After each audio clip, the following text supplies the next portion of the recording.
to you all. My name is Mo Levitch, and along with Greg Brown, we are the musical directors of the Big Band of Rossmoor. Greg is the musical director at Northgate High School, and I've been the volunteer director steering the band for over 25 years. Welcome to you all for the 33rd episode of the Big Band of Rossmoor's special COVID-19 Director's Notes. Since March 16th, on almost a weekly basis, we continue to have our band rehearsals. It's allowed us to continue to grow in a different way. Using this platform called Director's Notes, we've been able to band together to continue learning about music, culture, and each other as we play music ranging in ages from 14 to 98, the range of age in the Rossmoor Big Band. Tonight is a special evening for two reasons. Our special guest, Tom Wolfe, joins us for a valuable history lesson that will thrill any big band fan. He will be introduced formally by our own Maxfield Hunt. Maxfield, you know Maxfield. He joined the band when he was in 7th grade. He couldn't see over a music stand.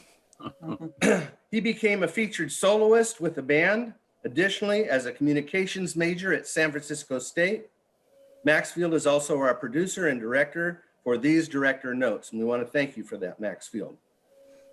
We also, tonight, welcome for the very first time Rossmoor residents and friends of the band. We've always had open rehearsals at Hillside Clubhouse. Now we have open rehearsals at the Zoom Clubhouse. And so we're sharing ourselves tonight for the first time, crossing over outside of the band membership. And we have over 50 residents that have signed up or friends of the band tonight. So with that, over to you, Maxfield. All right. Well, indeed, welcome everybody. This is just tremendous. Really, really glad that this is going on. A brief note before we jump in. Fundamentally, we're navigating Zoom together, so please bear with us for technical snafus if they are to occur. It's kind of like the safety announcements when you board a plane. None of us are expecting anything to go wrong, but you really want to know, you want to be educated. Thankfully, tonight, the stakes are much, much lower. We're not on a plane. I'm not a pilot. This is only a Zoom. That having been said, tonight's program is best experienced in Zoom's speaker view. And this is something that can be toggled in the upper right corner of most computers. If you're in some other device, not to worry, you're okay.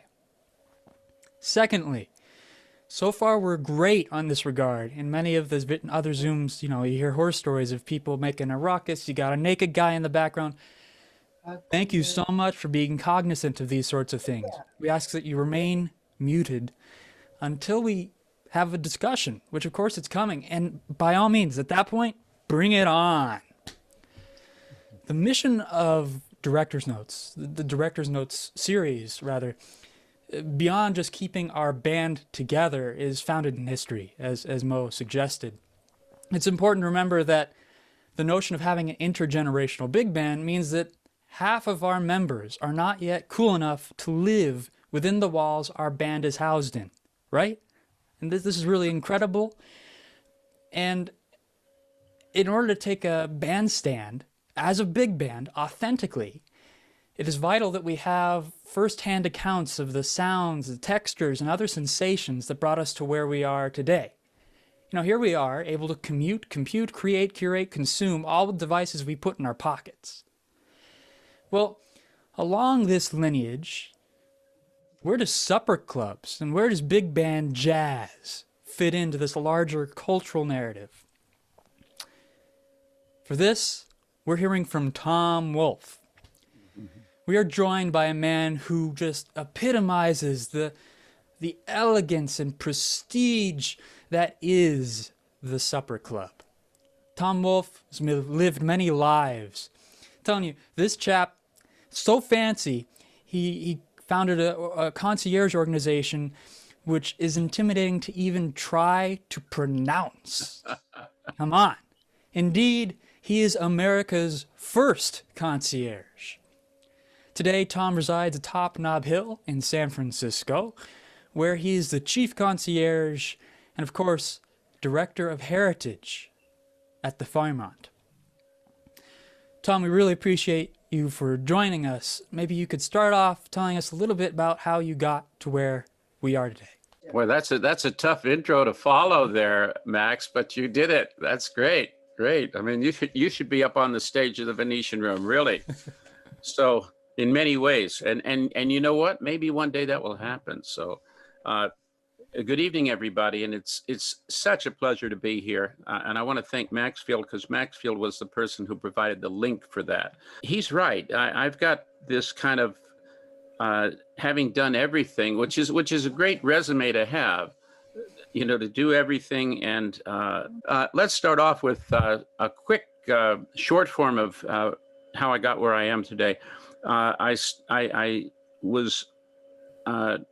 went to American University in Washington, D.C. Having grown up in New York, I was born in 1944, so I grew up as a young man and as a child, and then later as a teenager in New York City, moving back to Washington, D.C., where I was actually born at the age of about 18. And I went to work because my sister had a connection. I went to work at the United States Senate. And to cut to the chase, I found myself working for Senator Robert Kennedy, who was Jack Kennedy's brother, the late president's brother, when he was a senator from the state of New York. This was after Jack was assassinated. I guess I moved to D.C., and not long after that, Jack was assassinated. I was in prep school at the time. Very sad.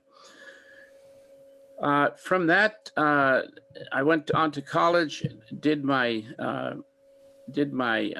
broadcasting major. That's what I was into, radio and TV communications, and actually worked in radio and TV for a while, and enjoyed it very much. It was a lot of fun. I particularly liked the production aspect of it, putting things together. Back then it was tapes, and you know, you had to splice the tape to do that. The technology was really in the dark ages, but it's nice to have that reference, because when somebody is talking about a reel to reel, you know what it is. And then out of a clear blue sky, I suddenly decided to go work in hotels. One of the things that I had as an advantage, having grown up in New York, was my parents liked to go out a lot. And we'd go out to these nice places in Manhattan, and inevitably we'd stroll through the lobby of some grand hotel, maybe just to have a little refreshment there before, after dinner. And I really liked the feel, the sophistication of it. If you look behind me, that's the Venetian Room, and you had that feel of glamour and sophistication and everything. And I thought, I'd like to be involved in that somehow, and be the person who makes somebody really feel good about what they're doing. So I started off, and shortly thereafter, unfortunately, my dad passed away, and I had a couple of options, but I decided that I would kind of break the mold and go to England and see if I could get work there. Now, one message I like to give to everybody, whatever age they are, but especially to the younger crowd, is you will always find the naysayers out there. They're there in proliferation, and by gosh, I'm sorry. I listened to the naysayers at first. Well, I was 23, you know, I was naive. And they said, oh, you can't go to work in England. You'll never get a job there. You'll never get a work permit, blah, blah, blah, blah, blah. Well, I said, okay, thank you very much for that advice. And I decided to not work in England. But I went there anyway on a vacation. While I was over there, I met some hotel people. And they said, why don't you really want to work here? Why don't you come and work here? And I said, well, I'm worried about getting a work permit. I can't get one. I said, what are you talking about? You don't get the work permit. Your employer does. Here, let me introduce you to somebody. Next thing you know, fast forward, I was working at the Ritz Hotel at the tender age of 25. And the Ritz Hotel in London, a very grand hotel to this very day, with the palm court that served afternoon tea and a really really nice clientele. I remember that was back when, that was in the late 60s, and London was the place to be. That's when the Beatles were just starting out, and I used to see them all the time. In fact, Paul McCartney got married at the Ritz, and Twiggy, some of you remember Twiggy, she was in and out of there all the time. She got married at the Ritz as well. So, and I also met the Queen Mother there. That was probably the nicest thing that happened to me during my tenure in London. So the thing that got me most interested was seeing the concierge in action. We didn't have that position in the United States at that time. I knew what it was because I'd read up on my travel books, and I knew that the concierge was the person who would make all the arrangements for you once you were staying in a hotel. But actually showing up there and meeting the concierge was a revelation. Here was a walking encyclopedia. Here was a person who could quote a train schedule by heart without having to consult a book, who had the connections available. If I remember Victor, who was the head concierge at the Ritz, he told me a story once of how he had a customer who wanted to get a helicopter, and he lived in Ireland, and he called Victor up. He said, listen, I really, really need to buy a helicopter. Can you help me on that? 3 hours later, his helicopter was landing on his front lawn. That's kind of amazing. I immediately decided that's what I want to do. I want to be a concierge. Came back to the States, and I also spent some time in Paris and worked there. And in both cases, the concierge in London and concierge in Paris were very interested in me because I was the only American they'd ever seen who'd come over to Europe to work. And they gave of their great knowledge, and I watched them in action, and I kind of picked up their tricks of the trade. And I learned, it was like learning how to be a magician from, well, you know, Houdini. And I came back to the States, but unfortunately no job for a concierge. And I was hired at the Fairmont as an assistant manager. And I wore exactly what I'm wearing tonight, in the evening, that is. And in the daytime, we wore a morning suit with striped trousers. And I'd not been there more than about 3 months when Richard Swig, the owner of the hotel, came to me and said, Mr. Wolfe, I know you're well-traveled. You worked in Europe and you've got languages and all. I've been wanting to start a concierge department in this hotel, but nobody even knows what I'm talking about. Wow. You talk about opportunity knocking. I said, Mr. Swig, I know what you're talking about. And furthermore, I will do it. And that's how it started. I was the only person who was a concierge in the whole country. And I wanted to, I maintained my contacts with my concierge friends back in Europe because it had not been that many years that I'd been away from them. And through them, I was able to join the Golden Keys Society, or the Clé d'Or.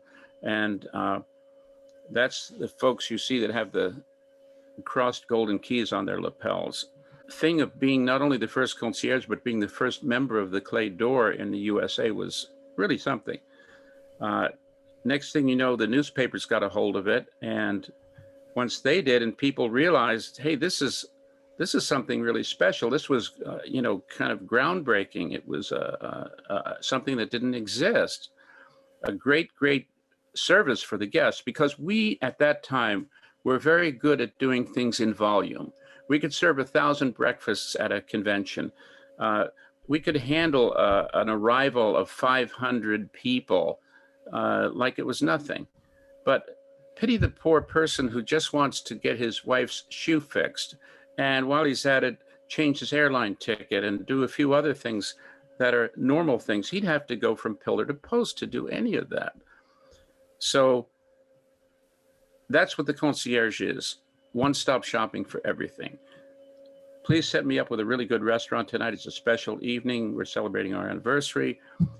Please help me with my transportation. Recommend something for us to do tomorrow, blah, blah, blah, blah, blah. And as time went along, the concierge grew to the point now where we have several thousand in this country. And we have quite a few members of the Clé d'Or in this country. I think we have over 500. In fact, we are now the biggest section of the Clay Door. They're organized regionally. So we have a USA section, a French section, an Italian section, and so forth. And I actually went to Japan for 5 years and did the same thing. I became the first concierge in Japan. And I spent 5 years there and acquired the language, and also a very lovely wife who is off stage right here at the moment. That is my life story. I'm sorry if that is got too much stuff in it, but No. it's the basic. Wonderful, wonderful. Well, with that basis, Tom was so kind to, he created a film for us to really get a basis, a foundation of what was unique in terms of the Fairmont in San Francisco and how that led the foundation for some really fine supper clubs. And that, having been said, here we go. The story of the Fairmont Hotel begins with James Fair. In 1849, he joined thousands of other fortune seekers headed west. San Francisco at the time was a land of opportunity, full of prospectors, fortune seekers, and entrepreneurs. Ann Hall is the curator at the Wells Fargo History Museum. The largest peacetime migration ever in the history of the world was the California Gold Rush. The Wells Fargo Archives, located in downtown San Francisco, contain some letters from founder Henry Wells, describing the atmosphere in the city at the time. Henry Wells says on his visit to San Francisco from New York, "I am called sanguine at home, but I am an old fogey here and considered entirely too slow for this market." So San Francisco was this bustling young person's town. The gold rush attracted people that had, in a sense, a tolerance for risk and were really interested in trying their luck at certain things and taking advantage of opportunities that may present themselves. Some people maybe had a specific plan when they came to San Francisco. Many really had heard just myths and legends. James Fair came looking for gold, but silver made him rich enough to buy a piece of land atop Nob Hill. The fact that there is even a hotel on Nob Hill is an astonishing thing. This was the richest neighborhood in the United States. The four most imposing mansions, urban mansions, in this country at that time were on this hill. Leland Stanford built the world's shortest railroad up California Street, a cable car. Nob Hill was once almost inaccessible. In my 1906 novel, I say it was the domain of goats and fresh air enthusiasts. Had a spectacular view of the whole city, 360 degrees from Nob Hill. So it's quite amazing to me that someone would be able to build a hotel in their neighborhood. But they did. It was spectacular. Magnificent columns, handmade furniture, imported rugs. I mean, it was just an extraordinary structure. And you could see the hotel being built from almost anywhere in the city. It was a source of enormous interest and curiosity for San Franciscans and visitors, and ironically, was scheduled to open on the morning of April the 18th, 1906. At 5 o'clock in the morning, workers were hustling in the last few items. There were a string of horse-drawn carriages outside. The hotel was scheduled, I believe, to open at 8 o'clock in the morning, and the earthquake hit at 5:12 a.m. The 1906 earthquake and fire of San Francisco is one of the most dramatic stories that you will find anywhere. Photographs from the time show the Fairmont standing atop Nob Hill, relatively undamaged, while all around buildings had crumbled. In Oakland, a Wells Fargo employee at the time, our cashier Frederick Lippman, felt the earthquake and came out into the street and looked around, and it really was not something that they felt in immediate danger. And so he went and finished his breakfast and got his clothes for the opera that night, because there was the famous Enrico Caruso that was performing. The fires are what really caused the intense damage that completely leveled San Francisco. It changed the face of the city forever. The fire burned for 3 days. It consumed 29,000 buildings, 86% of the city's standing structures. It is still the greatest disaster in American history. We have some incredible images of firefighters trying to put out these infernos that are starting to erupt, and they are powerless because they have no water, pressure, or power. After fire consumed the Hall of Justice, the mayor, Eugene Smits, rushed up Nob Hill in his Pierce Arrow automobile with his staff close behind. They took up their command from the Venetian room of the Fairmont Hotel. Well, that actually was the command post for about 12 hours until the fire was approaching, and they had to abandon that on the morning of April the 19th, 1906, at 5:15 a.m., almost exactly 24 hours after the earthquake hit. Some soldiers had broken into Delmonico's restaurant and tried to brew coffee in the stove, despite the fact there was a ban on cooking indoors. And when they lit the stove, the chimney was broken, and it started a fire, and that fire burned up Nob Hill, and at 5:15 a.m., April the 19th, 24 hours after the fire struck, it hit this hotel, and it burned the entire insides of this hotel. Thousands of pieces of custom-made furniture, expensive rugs, marvelous draperies and beddings, and just everything in 15 minutes flat. A writer who watched the Fairmont burn wrote, "I forgot the doomed city as I gazed at the Fairmont, a tremendous volume of white smoke pouring from the roof, every window a shimmering sheet of gold. Not a flame nor a spark shot forth. The Fairmont will never be as demonic in its beauty again." But despite the destruction caused by the fire, this was only the beginning of our history.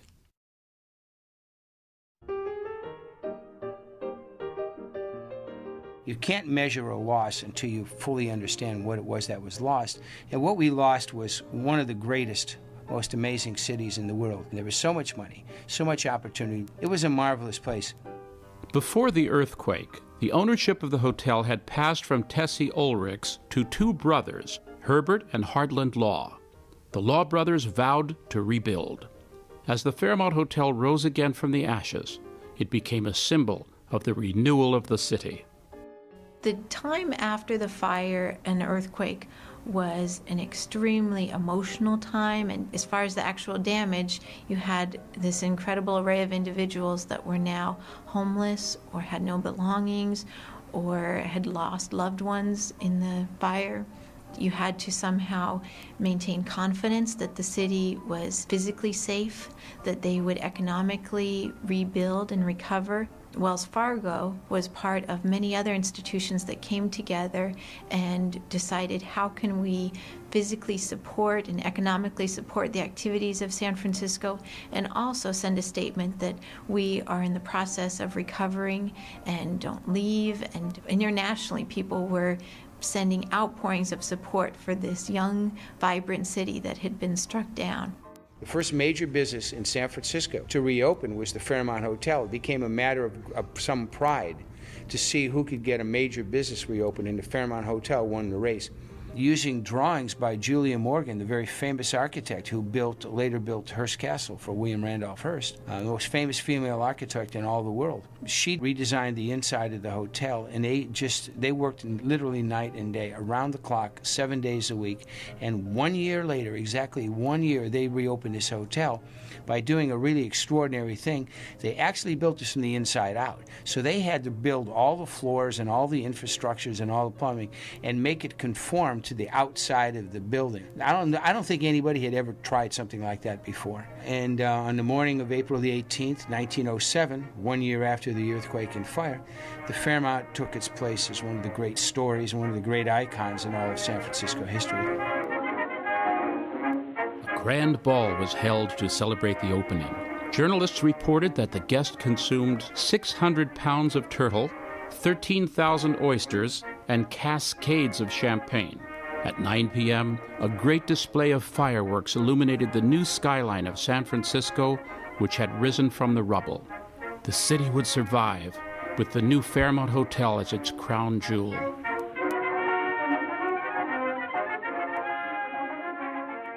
The Fairmont quickly became the social hub of the city. Robert Corland is a San Francisco historian and author of a book about our history. San Francisco high society was very high. You had people like the Haas family, who was making, Levi's for all the working men in the United States. You had the Zellerbachs, who were cutting the lumber for all the houses in California. You had meatpacking barons, and also you had the Navy here. This was the naval base in the western United States. So you had a tremendous concentration of wealth in San Francisco.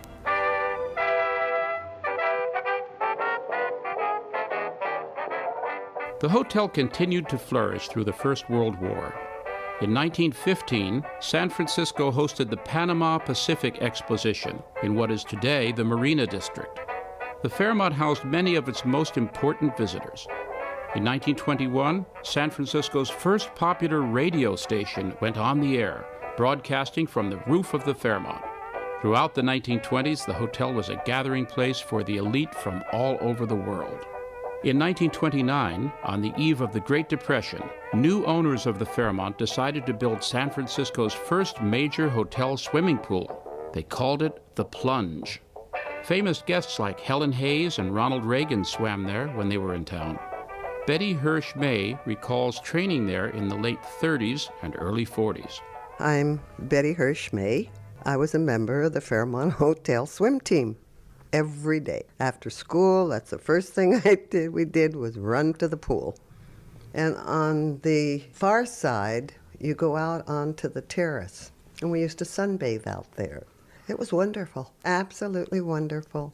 At first, we started out as competitive swimmers. It was the Fairmont Hotel swimming team and diving. We had some of the top divers there. Phil Patterson was the coach, and he was the top diving coach. He coached Helen Kurlenkovich, and Helen was scheduled to go to the 1940 Olympics when the war started, and there were no Olympics, so she got cheated out of that. But she was a champion. It was like our own private pool. There were very few people that ever used it. It was just our pool. When competition stopped, there was no competitive swimming because of the war and all.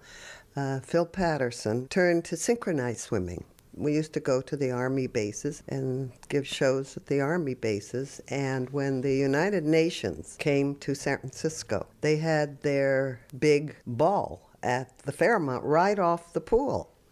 So we gave a show for them. I remember the Arab potentates right in the front with the big robes, and it just amazed me. Today, if you visit the famous Tonga Room Bar, you're sitting in the area that was once the pool. The National Broadcasting Company invites you to listen to Glenn Miller's music. In April of 1945, as the Second World War came to a close, the top diplomats from the victorious nations convened at the Fairmont. The Charter of the United Nations was drafted here. Several weeks later, when they were done, President Harry Truman checked into the hotel to oversee the signing of the UN Charter at the War Memorial Opera House on June 26, 1945. President Truman was welcomed by Ben Swig, the new owner of the Fairmont. Well, there's a time for making plans, and there's a time for action. The time for action is here now. Today, the flags of all the countries that attended the United Nations meetings at the Fairmont fly outside the front door. After weathering the Great Depression and the war years, Swig knew the Fairmont was in need of a facelift. He engaged Dorothy Draper, the most famous decorator of the time, to transform the public areas of the hotel. The kings, queens, and presidents who came to visit were captivated by the opulent black, gold, and red decor. The Fairmont remained the centerpiece of San Francisco society, the place to see and be seen.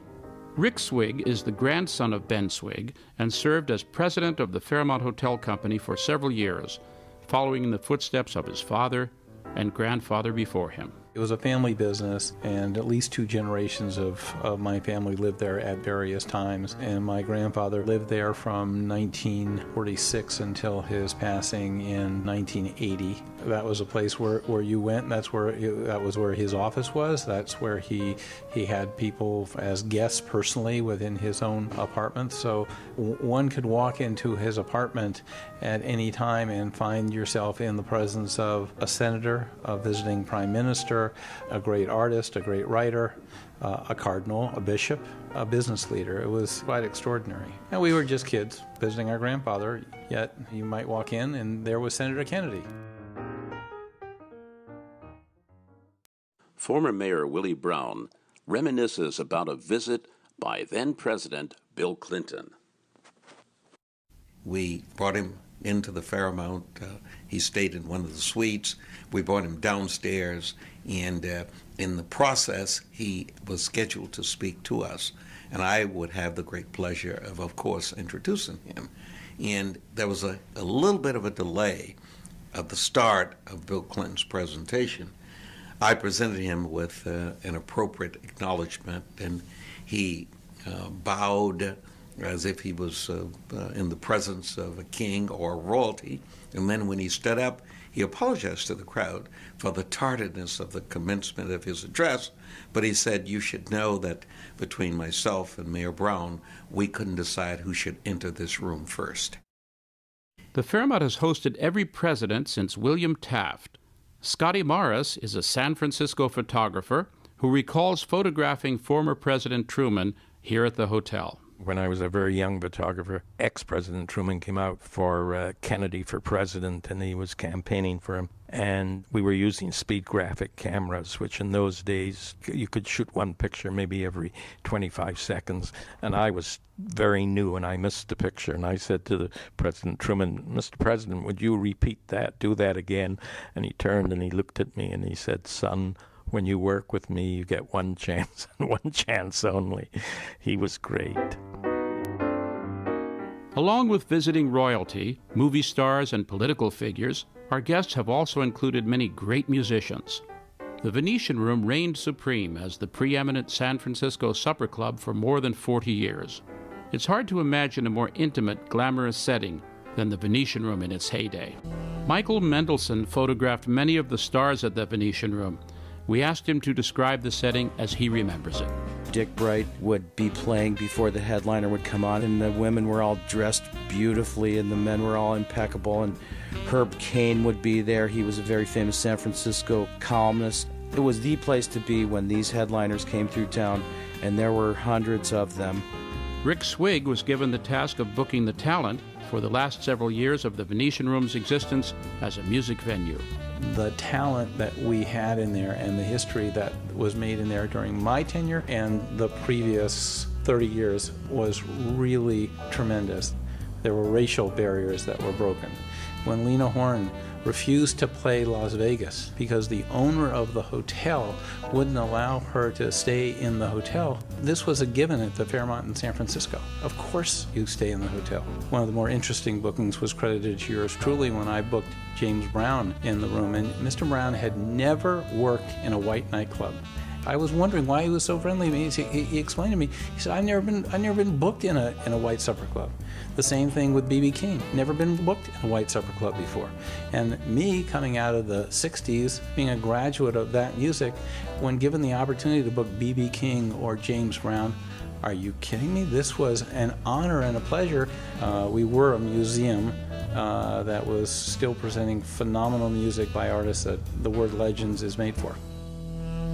My name is Steve Struck. I'm the guest service manager here, and I handle many of the VIPs. Elton John was here rehearsing for a private show in the Venetian Room. I was an Elton John fan in the past, and I still am, frankly, so I was there for his rehearsal, and I just found that exciting as the old band members were there, and they were tweaking each song, and Elton was saying, no, so we have to bring up the tempo, stop there. Now, Tony Bennett happened to be in the house, and he must have heard the rehearsal. He came into the Venetian Room and came and talked to Elton, and they were, back slapping and just chuckling about something, I don't know what. To this day, the Fairmont continues to welcome guests from all over the world, and we treat them all like celebrities. On behalf of the Fairmont Hotel, thank you for being part of our history. I'm Tom Wolfe. For more information about any of the stories you've heard today, visit our Heritage Hall exhibition, located just off the main lobby of the hotel, or inquire at the hotel's concierge desk.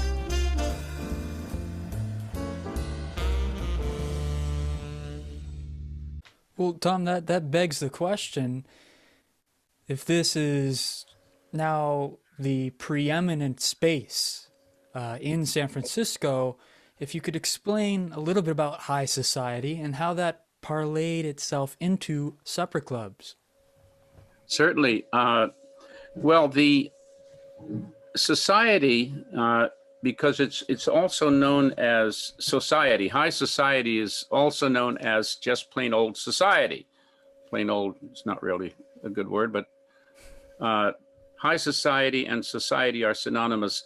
And the society, so hence you'd have the society editor of a newspaper and so forth. The society affairs that had been held in San Francisco, cotillions and different things like that, all had taken place at the Palace Hotel. And once the Fairmont opened, and once Tessie Fair, the owner, was installed there, she decided that she was very much a social climber, and she decided that she wanted to have the Fairmont become the social center of San Francisco. And there was a chap named Ned Greenaway, who was kind of the social arbiter of the time. She managed to persuade him to move a lot of those balls up to the Fairmont on Nob Hill, and the rest is history. That became the place to be. And of course, it was nice because Nob Hill itself has a certain cachet to it to this day.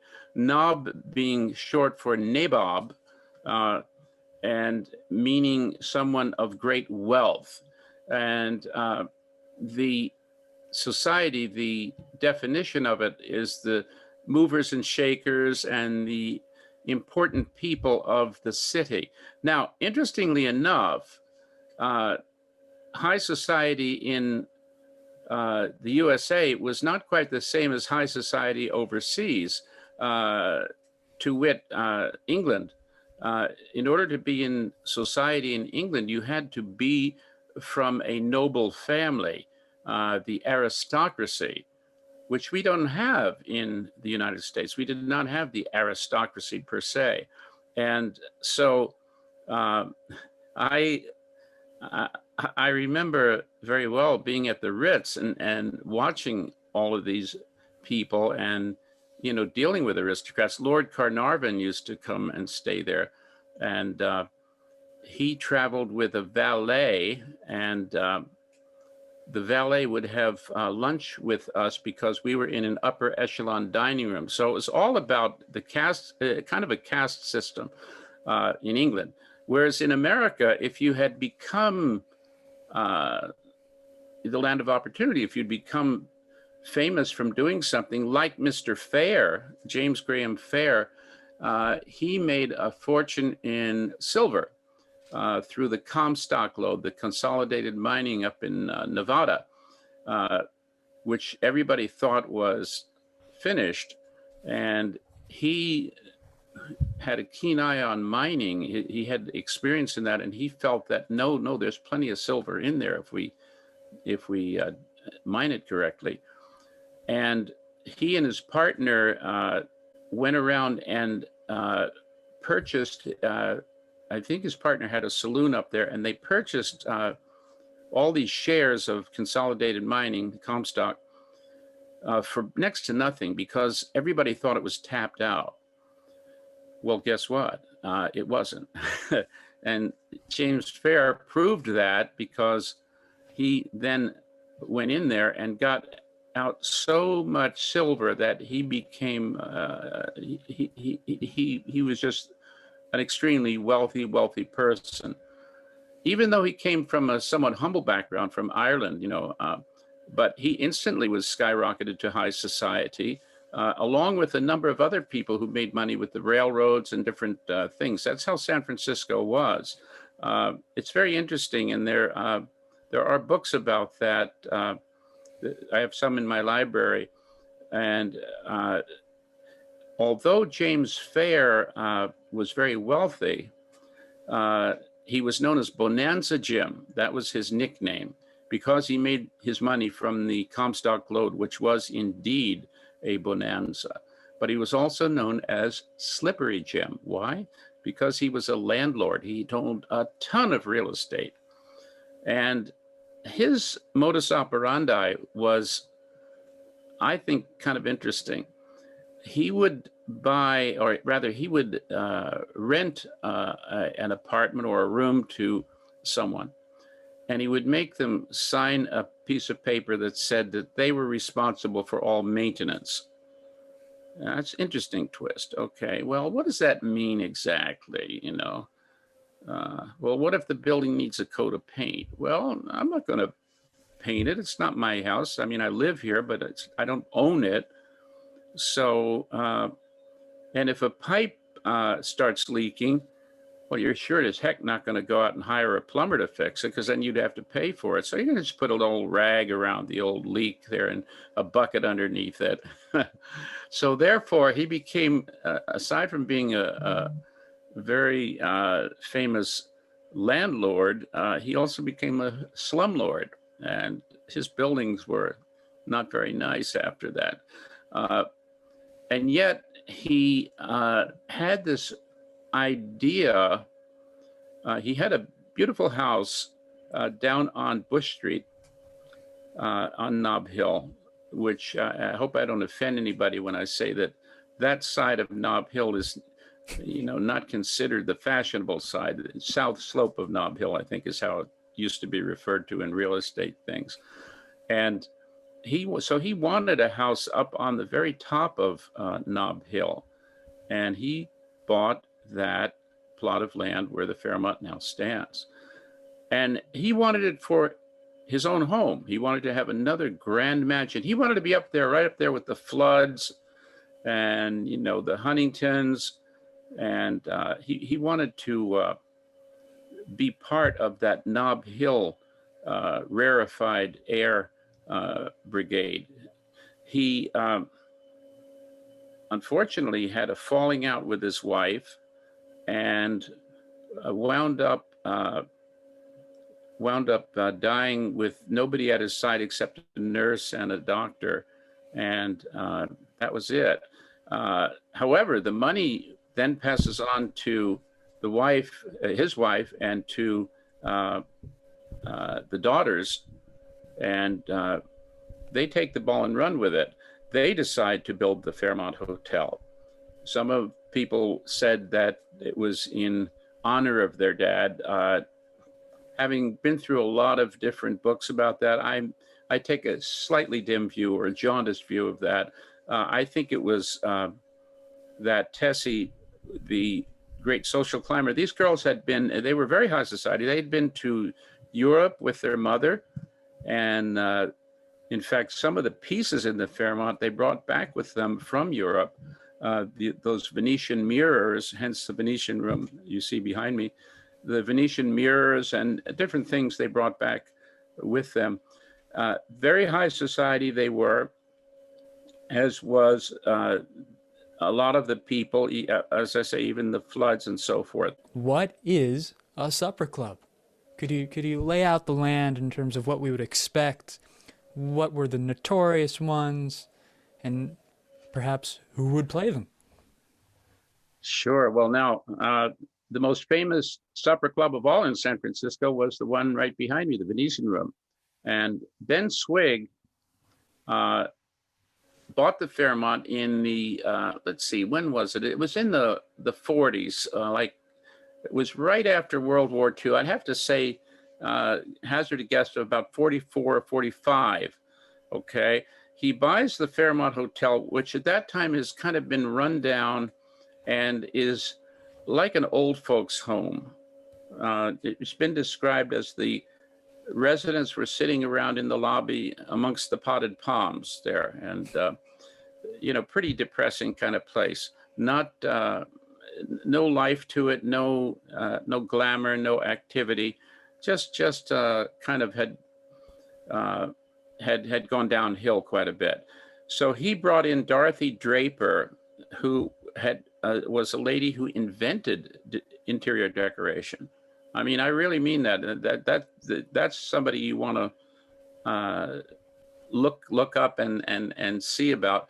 Very interesting lady. She, in fact, if anybody, I'm sure some people have been to the Greenbrier Hotel in White Sulphur Springs, West Virginia, that was completely done by her. It had been a hospital during the war, and she had been commissioned to redecorate it, and as it was being put back into service as a hotel. So he brings in Dorothy Draper to do the hotel over, and boy, does she hit a home run. She, her system of operation was, if she'd go to a site, she would look it over, then she'd have sleep, she'd sleep overnight, and in the morning she'd wake up with a concept that would come to her in her sleeping time, in her dreams, I guess. So, so she decided that it would be equal parts. It would be a combination of Venetian Palace meets Wild West bordello. And so she decorated it in the lobby with very dark walls, which was unusual then. It was very, very unheard of to do very dark walls. Red plush furniture, and I can still remember it because that decor stayed until through the 90s, and it was the millennium that we did a complete restoration and brought the lobby back to the way it was when the hotel had opened. And this carpet that had these amazing gigantic paisley patterns on it, and lamps, all the lobby lamps had black shades, and she was very big on black and gold. That's where a lot of the logos came from. In fact, behind me, you'll see those 3 murals. Dorothy Draper was responsible for them. And if you look carefully, you can see that there's kind of fancy frame around them. When we did the renovation, or I should say the restoration, we were not allowed to remove those murals, even though they'd kind of deteriorated because they were historically part of the room. Interesting piece there. She did a fantastic job, and the people came in and they were starved because it was World War II. It was just over, and there was nothing colorful. Back then, you didn't have fabric and you didn't have paint unless it was olive green. And so I don't know how she did it. She must have had some really good connections, but you walked into the Fairmont and here was this riot of color that just greeted you. And it was amazing. So the Fairmont Venetian Room was the supper club for the Fairmont. Now, what does that mean? Okay, it was a glamorous place to go when you wanted to have a night on the town. And boy, here again, the people were starved for nightlife. They wanted to go out. They wanted to celebrate. War is over. Let's get back to normal, and let's enjoy ourselves again. And so you would come into the Venetian Room and the band would be playing and the waiters would be all walking around in red tailcoats, and the band, there would be a headliner that would play the room.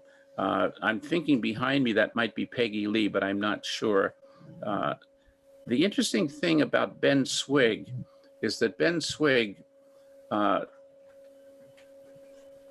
he did something very, very, very good, which is he broke the color barrier for artists who were coming to perform. What do I mean by that? Well, if you were coming to perform in a hotel and you were a person of color, fine, you'd do your engagement, but you wouldn't stay in the hotel. They wouldn't allow that. You'd stay across town in a different neighborhood. And Ben Swig wanted nothing to do with that. I remember, I forget who the artist was, but the manager said to Ben Swig, now where can we put so-and-so up? And he said, what do you mean? I said, well, obviously she's not going to stay here. He said, well, why not? and thereby hangs a tale. So from that point forward, any artist who came to perform at the Fairmont stayed in the Fairmont. And that was groundbreaking, and that was a wonderful thing that he did. And as a result, artists of color performed over the years. You name anybody, from Ray Charles on down to Tina Turner, and they I won't say they have Ben Swig to thank for that, no, but we as a society do have Ben Swig to thank for getting that ball rolling, shall we say. There were absolutely other supper clubs in the city. The Mark Hopkins had one, very much on the same idea, but not quite as glamorous as the Fairmont. The one that I think is one of the more interesting ones was the Forbidden City. That was downtown, and it was an all-Asian nightclub. And if anybody's seen the film Flower Drum Song, which is one of my favorite movies, mainly because it's got Rodgers and Hammerstein in it and Nancy Kwan and a lot of other great actors, there's a nightclub in that called in that movie, it's called the Celestial Gardens. That's right. And that is actually taken from the Forbidden City that really existed and was very much like that. It was all Asian staff and Asian entertainment. So that was an interesting one. And then there were some others like the Sinaloa, which was a Mexican place. You'd have Mexican food and they'd have special Mexican dancing. There was even a Filipino place called the Mabuhay Gardens down on Broadway. And I can remember when that was still operational. That was kind of a cool place. Again, going a little bit down market there, it wasn't as glamorous as you couldn't get near the Venetian Room if you didn't have a jacket and tie on. Oh yes, I mean, it was, it was very, very dressy. And that was an interesting thing. And I when I arrived at the Fairmont in that would have been 1970, about 78, I believe, that I came here to the Fairmont the first time. And I was just taken aback when I saw the Venetian Room. And that was part of my beat as an assistant manager. I had to walk around and go make sure everything was okay there. And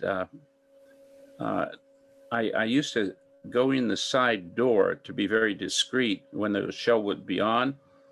And I'd stand there and I'd watch, the entertainer, whoever it might have been, maybe Anthony Newley or Oscar Peterson or, could have been anybody. And I'm standing there, and as my eyes got accustomed to the dark, sometimes I'd see someone standing next to me, and I'd turn slowly and look, and it would be one of the elevator operators. And I'd say, Ben, get back to your elevator, please, if you don't mind. Only reason that they ended was because of the economy, the cost of operating one of those, paying for the headliner and the waiters and everything like that, because the price tag of the entertainers would go up, up, up, and up. And they wound up playing large venues. We used to have a venue in San Francisco area called, what was it called? Circle Star Theater. And it was a theater in the round. I only went there once, and it was to see a Japanese artist. And it was a very, very interesting experience. In your experience, I know there have to be some tales in that vein. Of course, we heard I Left My Heart in San Francisco. Perhaps you could clue us in a little bit about that. Sure. Well, Tony Bennett debuted that song right there in the Venetian Room. And it was actually the B-side of a record. The other side was a song called Once Upon a Time. Probably most people have heard that one too. But the other side just took off, and so it sold so many copies. The thing that was interesting, he then became like Mr. San Francisco. We now have a statue of Tony Bennett that is standing right outside the hotel on Mason Street, and the block of Mason Street where the Fairmont is has now been named Tony Bennett Way. And I love that. I think that's great to have the whole street named after him and then have his statue there. Statue was made by a fellow named Bruce Wolfe, spelt the same way as me, but no relation. And I'm thinking of maybe one of these days saying, "Hey, cousin Brucey, could you make a statue of me?" No, it doesn't have to be big like Tony. Small, like a miniature would be okay.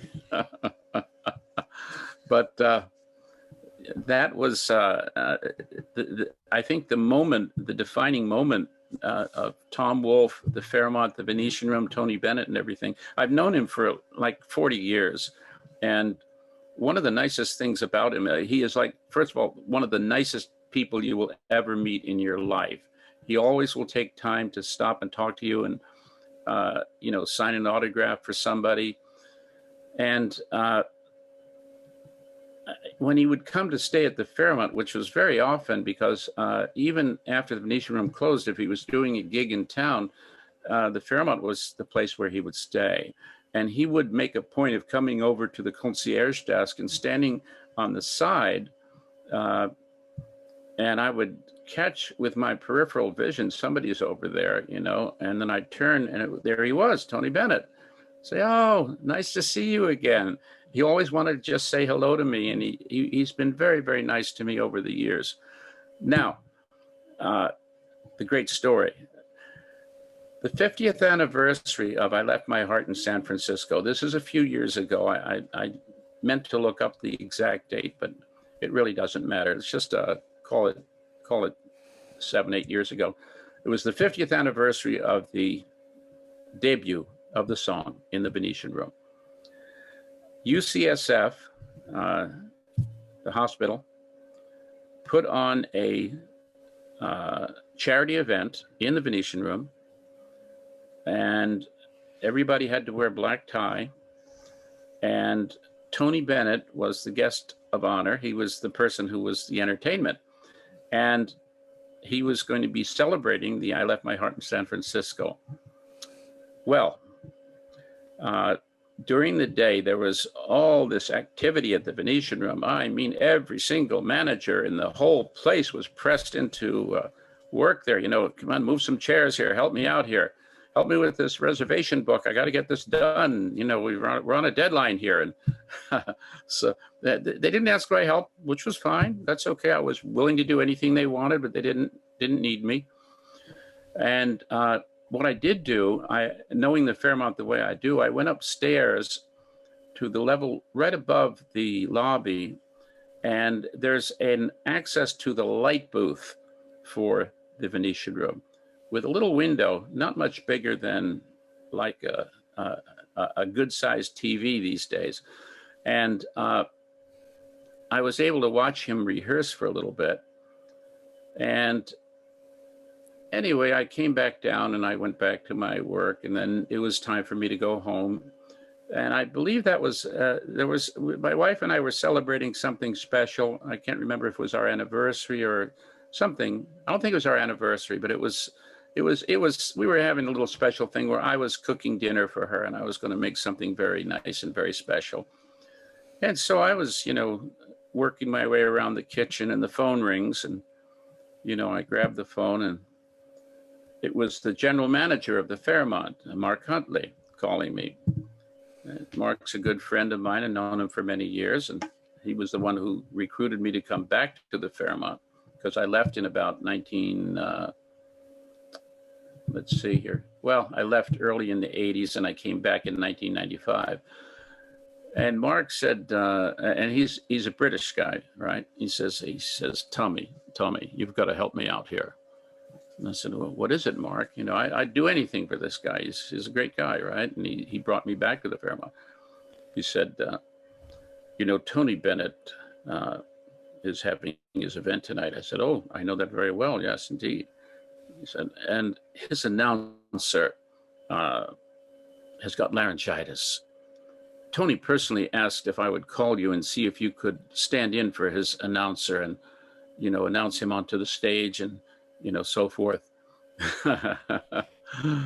And I looked at my wife and I said, hold on a minute. I got to take care of Tony Bennett tonight and be the announcer for him. And my wife just gave me the nod. Okay. I said, Mark, I'm going to have to think about this a little bit. I'll do it. And so, I jumped back into my suit. Now, it was very interesting. The Venetian room, it's not a huge room.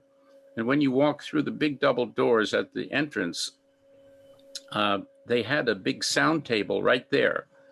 And that was my bass. And I was basically going to be the disembodied voice, which is fine with me.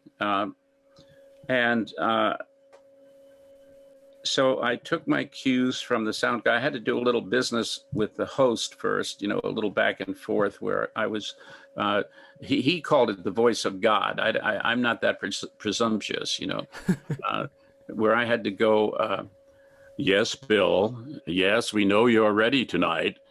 Now, Bill, is there anything you need? And, it was some sort of little comedy shtick that he had written, not me. And then it was time. Then there was a little pause, and then I got my cue from the sound man. And that's when I went into my, ladies and gentlemen, the Venetian Room takes great pleasure in welcoming back Mr. Tony Bennett.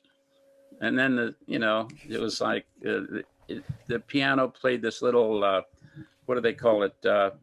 They vamped a little bit, and then Tony came out and he started singing "Watch What Happens," and it was all nice and just cool and everything. And of course, I had this beautiful place where I could watch the whole thing, and all those managers who were running around during the day, moving chairs and everything, they couldn't go because it was occupied by all of the people from UCSF. They couldn't even watch from the wings. And so about 40 minutes into the show, you heard that familiar piano riff, dun, dun, dun, dun, dun, dun, and you knew that was it. And he just knocked it out of the park. I left my heart in San Francisco. That's probably the biggest memory I have about Tony Bennett, and what a great man. And he's still doing it. He's still concertizing. Yeah. The heritage of that room is just remarkable.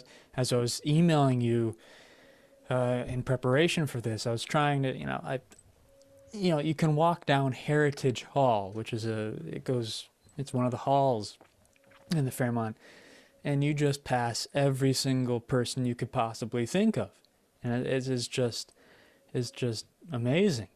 And certainly Tony Bennett, one of those, the pinnacle of those sorts of folks. Give us a little background. What's the seating capacity of the Venetian Room? A. B. Was the Palace Hotel any kind of competition? I didn't know there was going to be a test. Let me look at my cheat sheet here. No, seriously, Mo. The Venetian Room, I believe it was a small room, and I think that at its peak, it couldn't have held more than 200 people. And I mean, that would be with a tight squeeze. The old story was, you'd come in there and the maitre d' was this old guy, and you'd say to him, I'd like to go see the show. And you go, no, we're fully booked.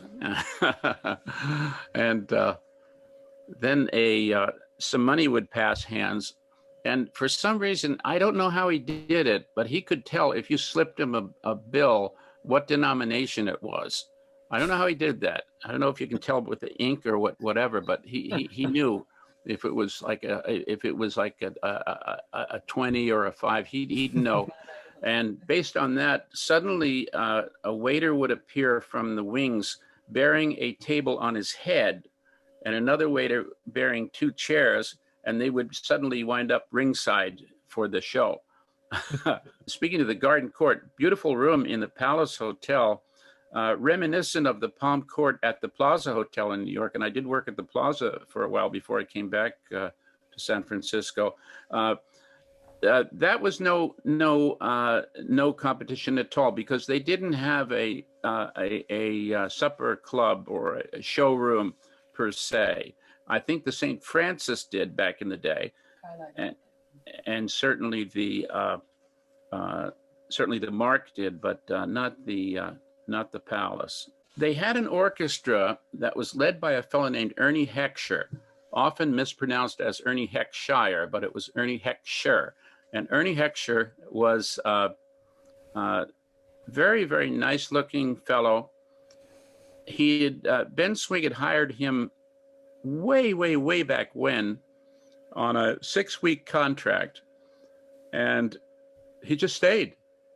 And that was it.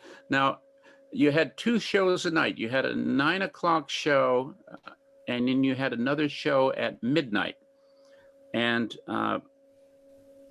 if my memory serves me right, the 9 o'clock show, there was half an hour of music for dancing prior to the actual show. So like from 9 to 9:30, there'd be dancing and music. And that's when you'd be coming in, you would be entering to have your dinner, and the band would be playing in the background. And it was a full orchestra, full band, you know, and the acoustics of that room have always been marvelous.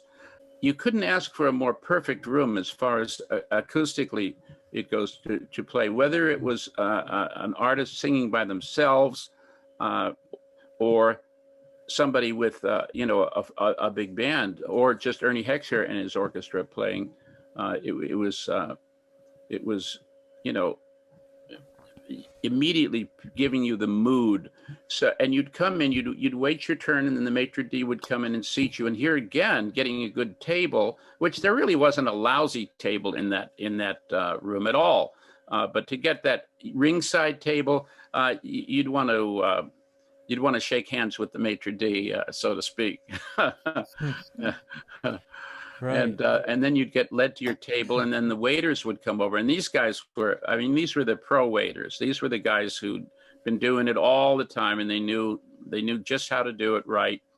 An anecdote for those of you who know Bob Sutherland, an otherwise unassuming guy, regaled me with a tale where he was visiting the supper club, the Venetian Room, and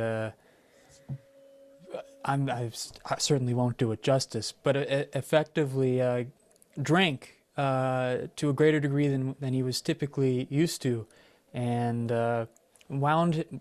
he wound up in the Tonga Room, which is another event space, tiki bar sort of environment, where he was very tipsy and nearly fell into the pool.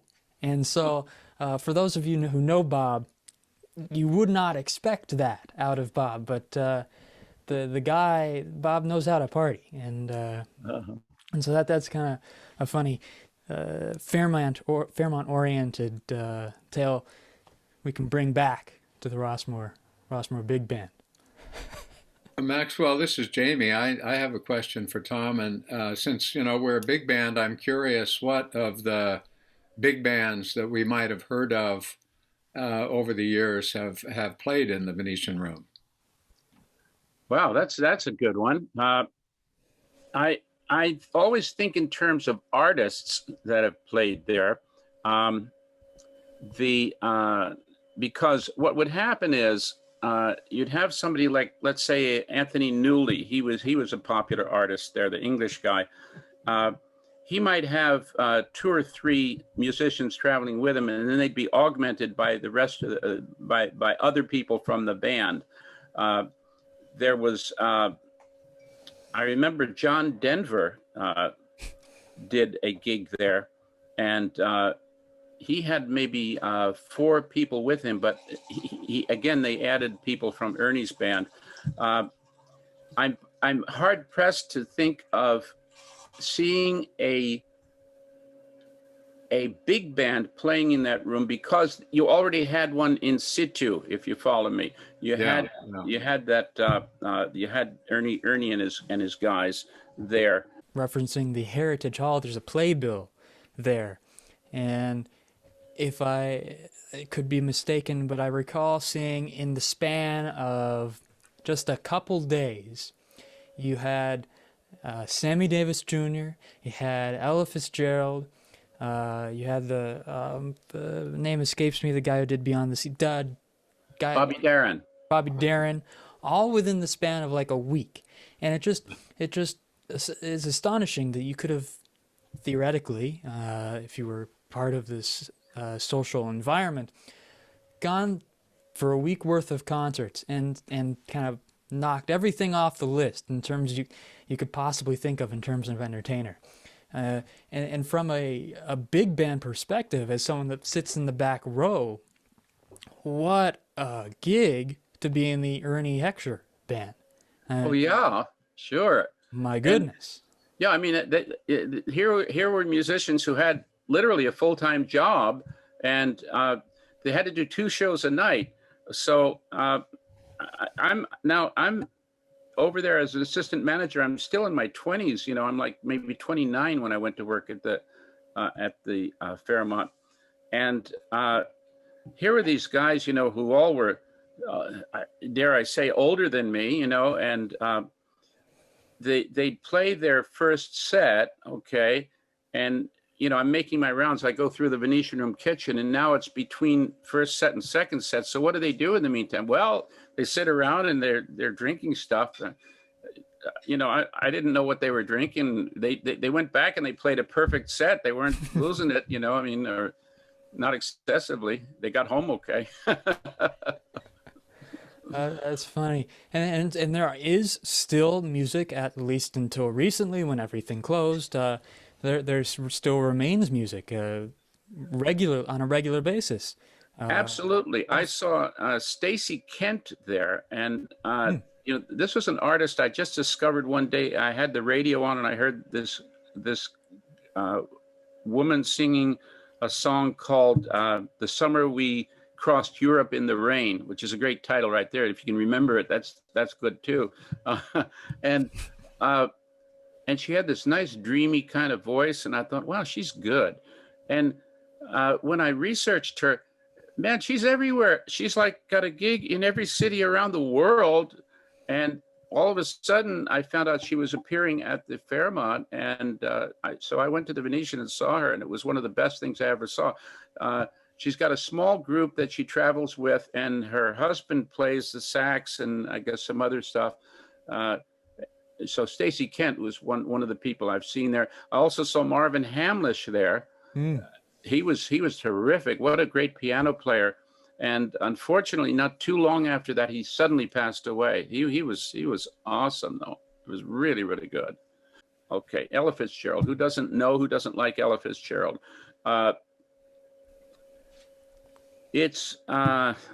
She's doing a gig now. She used to play the Venetian Room on a very regular basis.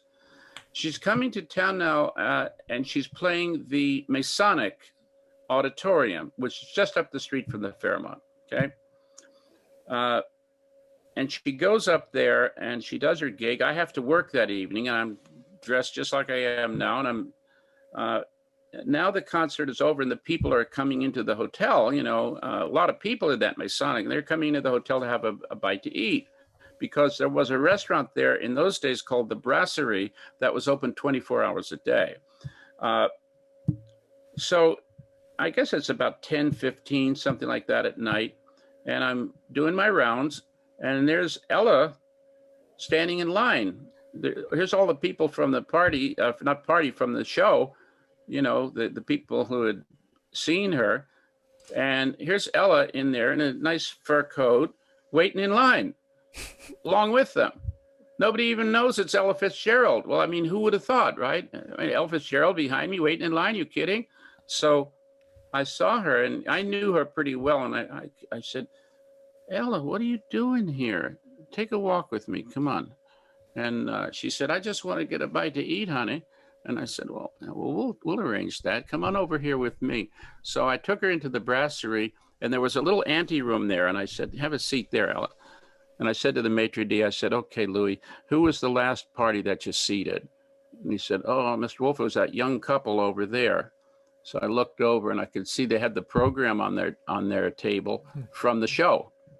Okay, so my usual debonair self, I wandered over there, and I said, good evening, how are you doing tonight? And they said, fine. I said, oh, you went to the show too, huh? And they said, yes. I said, wasn't she great? A perfectly legitimate question. It made it sound like I'd been there. I hadn't, but it wasn't really a lie. She was great, okay? I said, how would you like to meet Ella? Said, really? Meet Ella Fitzgerald? I said, yes, I can arrange that for you pretty easily. I'll tell you what, if you're willing to give up your table just right now and let Ella have a bite to eat, I'll not only introduce you, I'll give you dinner on the house at the next table that becomes available. And that's how it happened. And I remember at some point I said to Ella, I think it was later on, she came out to thank me. And I said to her, Ella, you know, you are just such an incredible artist. And I have so much respect for you. And thank you so much for always making people happy. And so she looked at me, and she had those funny glasses, those cat's eye glasses. And she kind of brought them down a little bit. And she looked at me and she said, well, honey, it beats taking in washing. I'm just quoting her. There's music in the lobby as well as still in the, of course, until recently, music in the Tonga room and the pianist that's in the lobby. And most recently, Michael Udelson, for whom I've befriended as a result of passing through all the time. But it's interesting that in spite of the fact that there may not be nightly headliners in the Venetian room, there's still that same sensation as soon as you walk through the door, that the music, you know, reigns through the whole lobby. And it's nice in terms of the Rossmoor Big Band to see the similarities in terms of what we're doing in our concerts through the great work of Mo, of course, Greg, all of these people, the team of volunteers. What's striking me is the similarities in terms of our concerts and what you're describing happening at the Fairmont. Of course, we're not the Ernie Heckscher Orchestra, but you know, we're getting there, and that's just that's really thank you, Mo. You know, thank you for the rest of the musicians. It's just exciting to sort of feel that. Definitely. Not so fast, Maxfield. Okay. Yeah. Tom just called, and they happen to have an opening next week for the Rossmoor Band. Now, they guaranteed nobody would come because you can't during COVID, but there is a room. The lights can go on, and if you too want to go to San Francisco, we could finally say, hey, Greg, you want to play the Venetian room? Yeah, okay. We'll let you know, Tom. We're checking it out. Right on. We are closing in on the end, and I want to first recognize Tom. You're a great historian, concierge. If we have any questions, we're not going to go to Google. We're not going to go to Alexa. We're going to call you direct, okay? Please do. Yeah, thank you. And you have all those addresses memorized, okay, and phone number. Hello, Mo. Charlie here. Yeah, Charlie. I have a question for Tom Wolfe. We're almost the same age. He left New York, he said, back to Washington when he was a late teenager. Tom, did you ever get a chance to visit Roseland Dance City in Manhattan? Oh, Roseland in New York. You know, I have to be honest with you. I could fake it and say, yeah, I did. You know, I used to do the Lindy there and everything, but I didn't, unfortunately. Roseland was still in existence then when I was a youngster, and but I didn't have a chance to go there. I did go to the Copa. That was a big deal. And I remember when we had our senior prom, there was a couple of the people who who were at the prom went to Copa afterwards, and they said, geez, $2.45 for a chicken sandwich. Oh my God. You know? Yeah, I was introduced, growing up there by my father to Roseland, and went there a number of times and, listened to the bands. And it was an amazing place because you had two orchestras. You had Argueso, who played Latin, and they were the house band. And then you had the other groups that came in for a week or two at a time. And it's funny, earlier today, I happened to spot an LP sitting on my floor, and I put it on. It was Don Glasser and his orchestra. And they played at Roseland, and they were my favorite. But it was a wonderful place to go to. And I'm so happy my father introduced me to it. But he also introduced me to Ernie Heckscher and Freddie Martin and some of those groups out there. So it's great. Wonderful times. Thanks, Charlie. From our virtual bandstand, the Rossmoor virtual bandstand, I'd like to sign off for the night and thank all of you, all of our special guests, Tom Maxfield, communications team, student associates, our seniors, and our community band members. Thank you so much. Stay safe. Stay safe. Good night, everyone.